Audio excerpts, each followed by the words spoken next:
ভাই দোহাই লাগে, প্লিজ আমার সাইকেলটা ছাড়িয়ে দেন না। আমি আপনাকে ঠিক 315 টাকা দিব। তুই নাকি রেট বুঝিয়ে দে।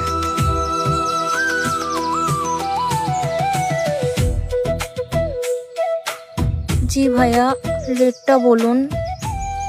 Rate simple. কাউকে ভয় দেখাতে হলে 5,000, চুরি চামারি করতে হলে 10,000, কাউকে শহর ছাড়া করতে হলে 15,000, কারো হাত পা ভাঙতে হলে 20,000। এর বেশি 1 টাকাও নেই না, আল্লাহ পাপ দিবে। তো বলুন আপনার সমস্যা কি? জি সাইকেল।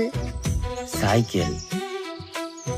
এটা তো ভয় দেখানো, মারামারি, চুরি চামারি কোনো কিছুর কাতারেই পড়ে না। কি করা যায়? হ্যাঁ, ডিল ফাইনাল। একদম 15,000। আর আপনি যেহেতু সুন্দরী, ডিসকাউন্ট দিয়ে 14,999। এত টাকা? আমার সাইকেলের দামই তো ছিল মাত্র 7,000 টাকা। এত টাকা তো আমার কাছে নেই।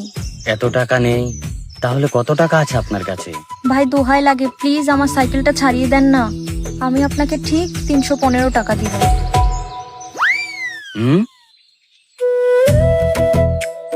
আরে বাপরে, না থাক থাক থাক থাক।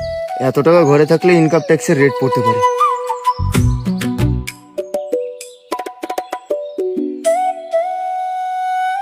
আচ্ছা ঠিক আছে, আপনি আপনার নাম্বারটা ওকে দিয়ে রাখুন,